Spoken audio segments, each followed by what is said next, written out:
Welcome back to our Eduversity series, where we help expand your perspective with books about diversity and cultural differences. My name is Miss Blocker, and today I will be reading the book Carter Reads the Newspaper, written by Deborah Hopkinson and illustrated by Don Tate. This book has helped open my heart and mind because it tells the story of how February became known as Black History Month. My hope is that you will find your own personal message in this book.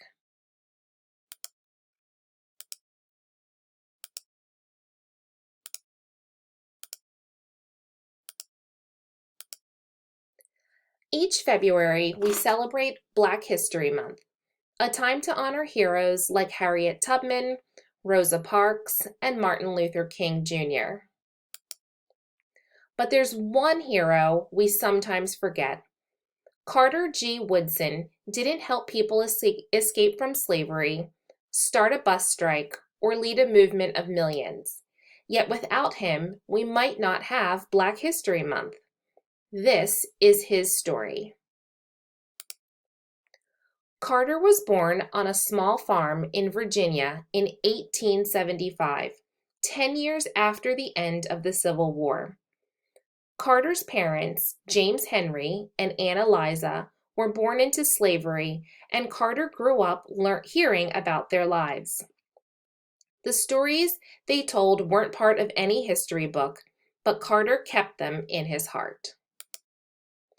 James Henry had run away from his master to join the Union Army and fight for freedom. Times were hard, though. After the war, James Henry worked on the railroad, saving enough to buy a few acres of worn-out land. Most years, the crops brought in $100 or less. Anna Liza was unbelievably brave. When she was a girl, her master decided to sell her mother. Anna Liza asked him to sell her instead. That way, her mother wouldn't have to leave her other 5 children. But no one offered enough money for Anna Liza, so her master sold her mother and 2 little brothers instead. Anna Liza didn't see them again until after the Civil War. She never forgot the horror of standing on the auction block. Carter's parents struggled to feed and clothe 7 children. Especially in winter and early spring, food was scarce. Carter, the youngest, once said, "We would leave the table hungry to go to the woods and pluck the persimmons." Many times he had to jump into bed early on Saturday nights so his mother could wash his only pants and shirt for church the next day. Carter could only attend school 4 months each year. The rest of the time he was needed to work on the farm. Learning didn't just happen at school. James Henry taught his children to stand up for themselves and to take pride in who they were. He gave Carter the courage to look anyone in the eye and declare, "I am your equal." And though Carter's father couldn't read or write, he believed in being an informed citizen. So he asked Carter to read the newspaper to him. But newspapers weren't easy to come by. Sometimes Carter read from old ones that had been used to wrap up food or packages. Reading the newspaper gave Carter his first glimpse of the wider world. Carter longed to go to high school, but his family needed him to earn money. When he was 15, he hired himself out to nearby farms, working long hours under the hot sun. He also drove a garbage wagon. High school would have to wait. Carter's older brother, Robert, found good-paying work in the coal mines of West Virginia. Carter decided to join him there. Mining was grueling work for a boy not yet 17. It was dangerous. Once a piece of slate came crashing down on Carter's head. He never forgot his time in the mines. Years later, Carter said, "I am a coal miner and I can take anything."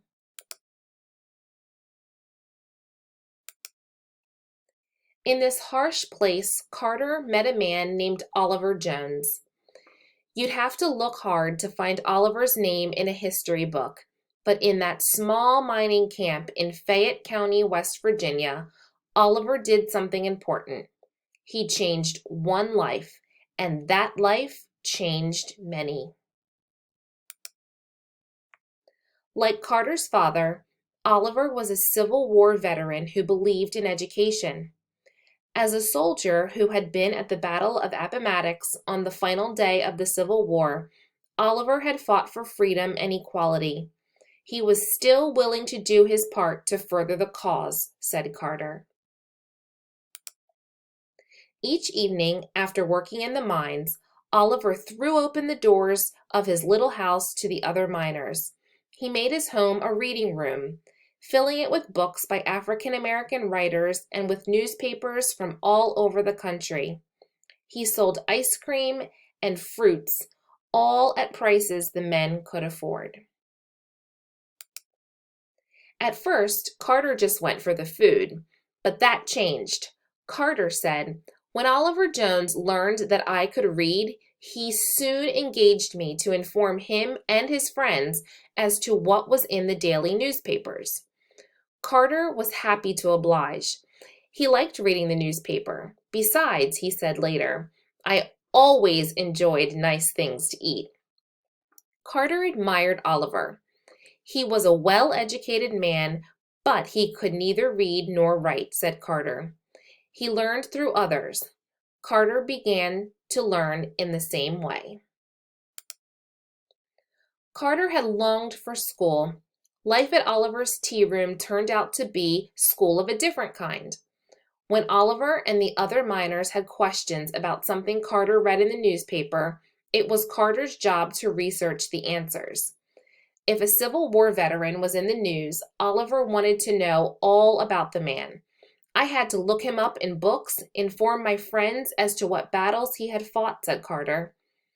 If there was a question about economics, politics, or a new law, it was up to Carter to find out all about it in the newspaper and explain it to his friends.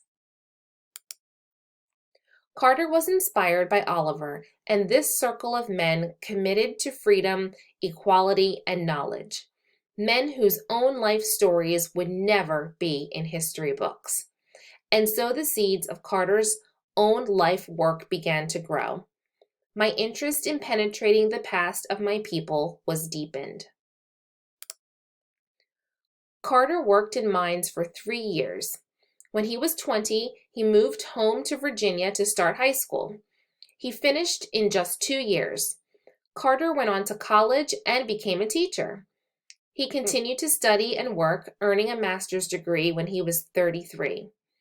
Then, when Carter was 37, he earned a PhD in history from Harvard University, the second African American to do so. W.E.B. Du Bois was the first. Carter was the first and only Black American whose parents had been slaves to receive a doctorate in history.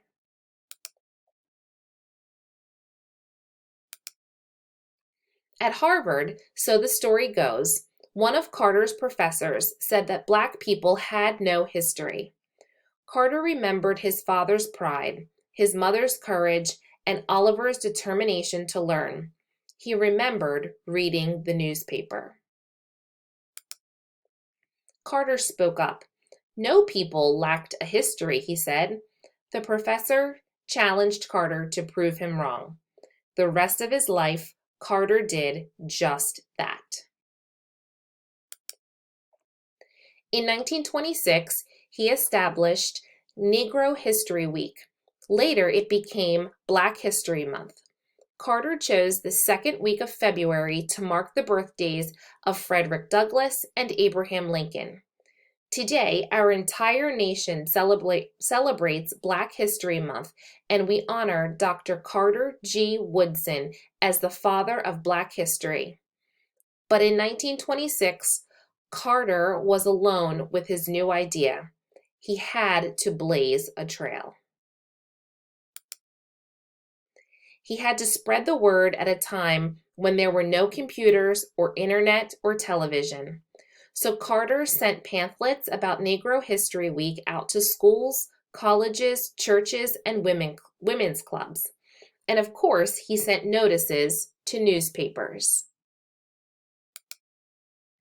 The boy who began by reading the newspaper to others transformed the way people thought about history. He fought for a history based on truth, a history that included all people. Carter G. Woodson didn't just study history, he changed it, and we can too.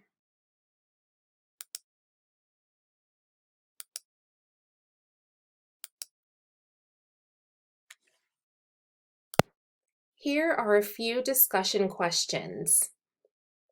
Number 1, Carter eventually went back to high school and then to college and graduate school. He was the first and only Black American whose parents had been enslaved to receive a doctorate in history. Is it hard being the first to achieve something? Can you achieve something that your parents and grandparents were unable to do? What do you want to do or be that your family has not been able to do? Number 2, Oliver Jones changed one life, and that life changed many others. How is this possible? What can you do today to change one person's life for the better? What project could your class or school do to change someone's life? And lastly, think about the people around you. Who do you know who is making a difference who will never be in a history book? I hope that you enjoyed the story, Carter Reads the Newspaper. Thanks for listening.